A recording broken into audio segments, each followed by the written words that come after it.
मैं honeycomb CFS में computer पे जॉब करता था, कंप्यूटर ऑपरेटर था, गेट पास बनाता था। अभी मैं ड्राइवरिंग करता हूँ। तो कंप्यूटर पे मेरे जो सीनियर थे, साहब लोग थे, वो मेरे को बोला कि एक्सपोर्ट का जितना भी अपना गाड़ी है उसका एक्सपोर्ट का गेट पास पहले बना दो, बाय रोड का बाद में बनाना। तो बाय रोड का एक पहुंची हुई चीज़ निकली, तो मैं तो सच्चा आदमी सीधा बोला कि भाई साहब मेरा सीनियर बोल के गया, मैं एक्सपोर्ट का पहले बनाऊंगा फिर आपको बना दूंगा, 10-15 मिनट रुको। वो पहुंची हुई चीज़ निकली कि भैया ये बना के नहीं देता है। उसका सेठ थे, सेठ ने डायरेक्ट हनीकॉम के जीएम जनरल मैनेजर से बात किया। तो जनरल मैनेजर ने डायरेक्ट अपने ड्राइवर साहब से उसको बोला कि दो कौन है।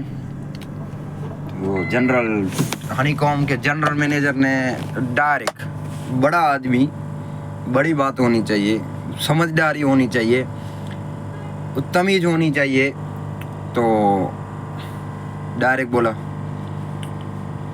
मैं बोला हाँ बोलो बोलो भाई साहब।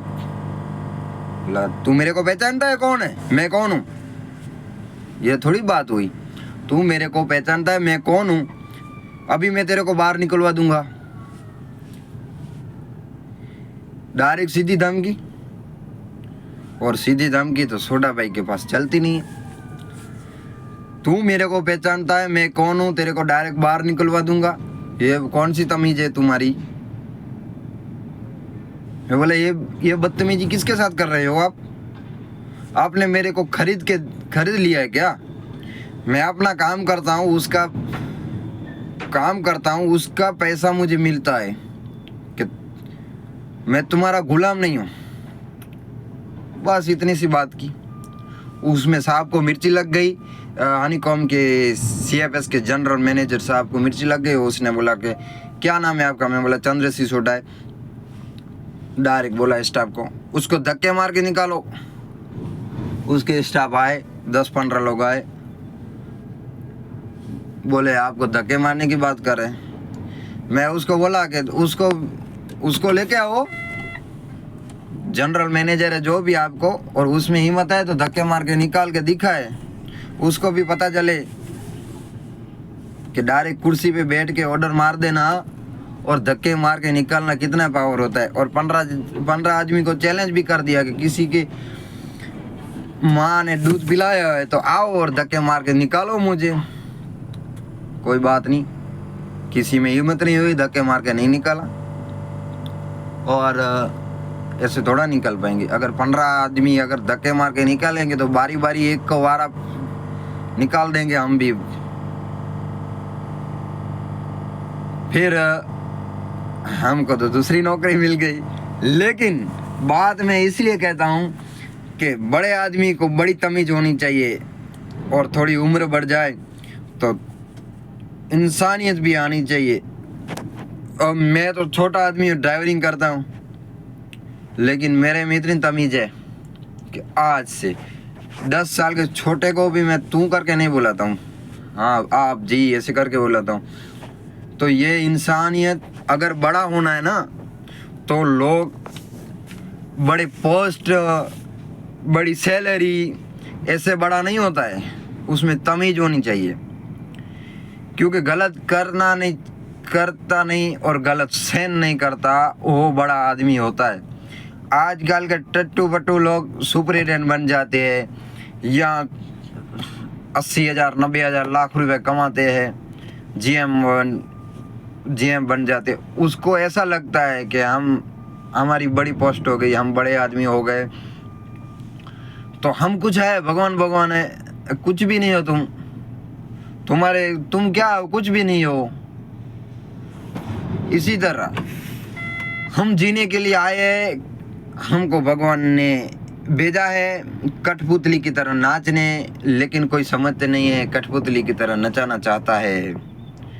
तुम कठपुतली की तरह अगर नचा लोगे किसी को, कोई नहीं नाचेगा, कोई बेचारा मजबूर होगा तो वो नाच लेगा।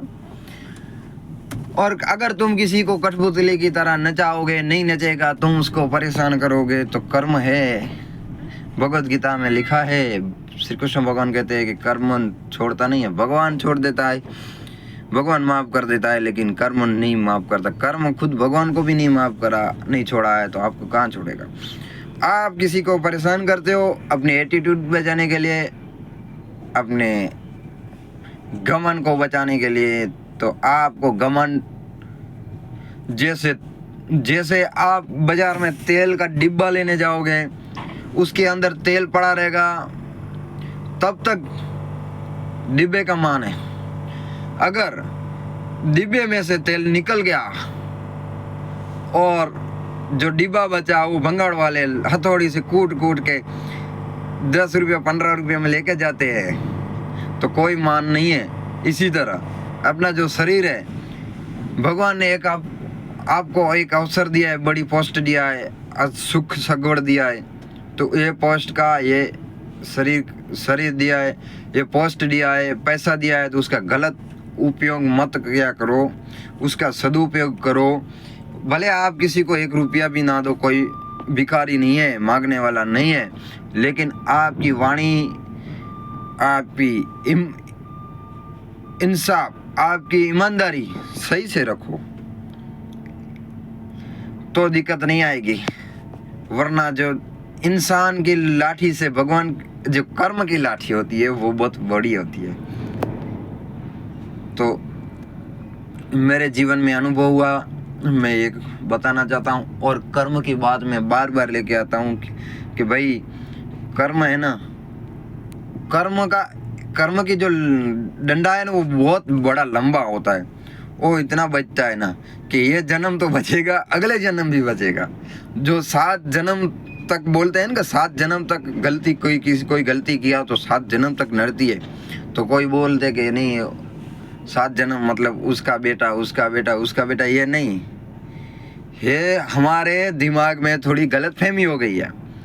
7 जन्म मतलब अपना जो 7 जन्म आएगा ना, वो अपने को नड़ेगा। हम जो करेंगे वो अपने को भुगतना पड़ेगा, ना कि हमारा बेटा ना उसका बेटा। वो गलत बात है, वो गलतफहमी हमारे अंदर, वो मैं आपको दूर कर देता हूँ कि आपने कुछ गलत किया तो आपको 7 जन्मों तक भुगतना पड़ेगा।